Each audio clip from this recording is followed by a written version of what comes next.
Buenas noches, estamos otra vez. Acabamos de hablar de peligro de estas iglesias que dicen ser cristianas pero están alejadas del orden de la escritura, que este es un resumen de algunas de las cosas que se pueden enseñar en una típica iglesia con doctrinas extrabíblicas basadas en reglas y mandamientos de hombres, tales como muchas pentecostales y carismáticas.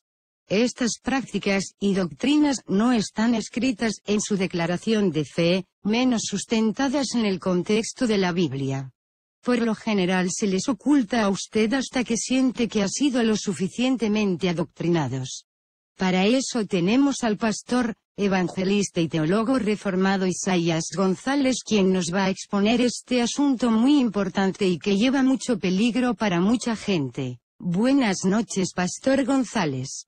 Buenas noches a ti también. Siento que toda persona tiene derecho a tomar una decisión informada sobre la membresía de la Iglesia, sobre la base de la información por adelantado y honesto acerca de las doctrinas de la Iglesia y las prácticas antibíblicas que enseña, antes de decidir o no congregar en esta, y basar su forma y prácticas de vida en las enseñanzas de la palabra y no en las experiencias humanas y falibles.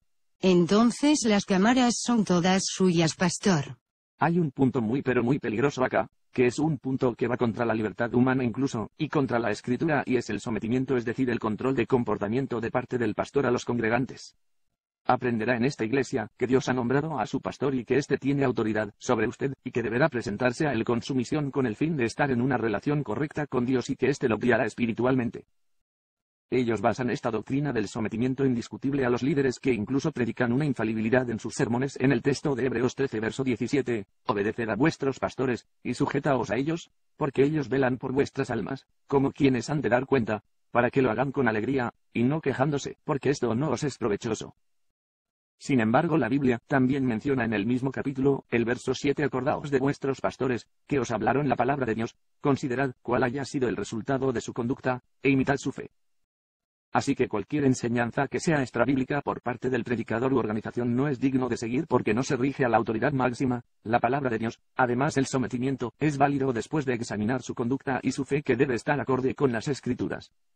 Incluso llegan a exigir este sometimiento por parte del creyente basándose en una idea personal militarista infundada, y creen en la autoridad delegada de Dios a un hombre, lo cual es falso, ya que la Escritura dice claramente que Dios dio su autoridad a Cristo y Cristo es la cabeza de la Iglesia, el cual es su cuerpo y todos somos el cuerpo de Cristo, nadie es más que nadie.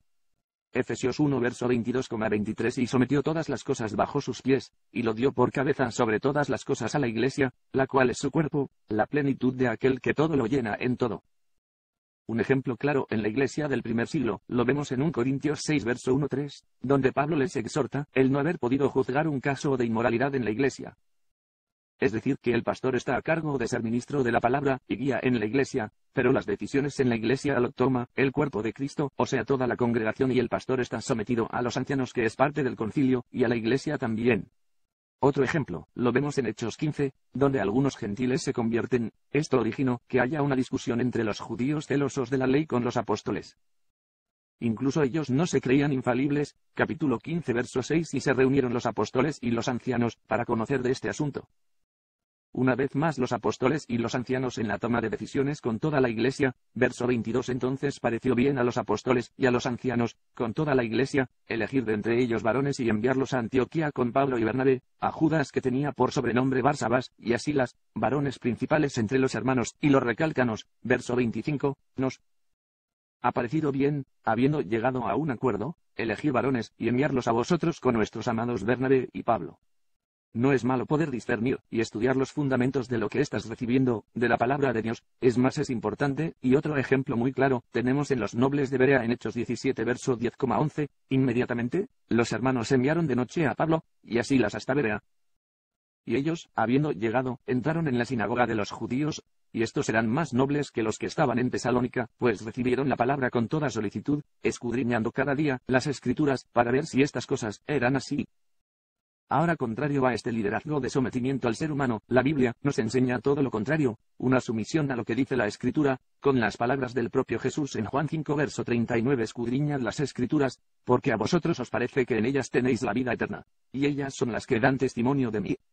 La Escritura da testimonio de una sola persona y único molde a imitar sobre todas las cosas, Jesús. Y después de saber cuál es lo que debemos seguir, bajo la premisa del ejemplo de Cristo y sus enseñanzas, imitar a otros, Efesios 5 verso 1, Filipenses 3 verso 17. Hebreos 13 verso 7. Acordaos de vuestros pastores, que os hablaron la palabra de Dios, considerad cuál haya sido el resultado de su conducta, e imitad su fe. ¿Cuál es el liderazgo cristocéntrico? Es solo una cabeza, Jesucristo, no líderes humanos. Y la sana doctrina del Señor, no doctrinas de hombres. Efesios 5 verso 23-24a, porque el marido es cabeza de la mujer, así como Cristo es cabeza de la iglesia, la cual es su cuerpo, y él es su Salvador. Así que, como la iglesia está sujeta a Cristo, Efesios 5 verso 29, porque nadie aborreció jamás a su propia carne, sino que la sustenta, y la cuida, como también Cristo a la iglesia, es un liderazgo basado en amor, y en un cuidado constante, tal como las palabras de Jesús en Juan 10 verso 11, yo soy el buen pastor da su vida por las ovejas, verso 15, así como el Padre me conoce, y yo conozco al Padre, y pongo mi vida por las ovejas. ¿Y qué pasa si una oveja se descarrila? Lucas 15, verso 4. Nuestro Maestro nos enseña, que hombre de vosotros, teniendo 100 ovejas, si pierde una de ellas, no deja las 99 en el desierto, y va tras la que se perdió, hasta encontrarla.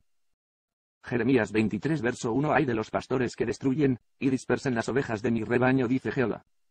Entonces queda claro que un pastor no tiene ninguna cobertura sobre los creyentes, ninguna clase de divinidad ni contacto con Dios para que le revele nada nuevo, y que el único que es cobertura es el Espíritu Santo. El pastor está para guiar conforme a la Escritura. De no ser así, reprueba la prueba de conducta. Así que cuidado con esto, amigo creyente, cuidado con estos lobos con piel de ovejas. Si tu iglesia se maneja de esta manera, pregunta: ¿se exige la enseñanza 100% bíblica? Y ten cuidado, podrías haber caído en una secta.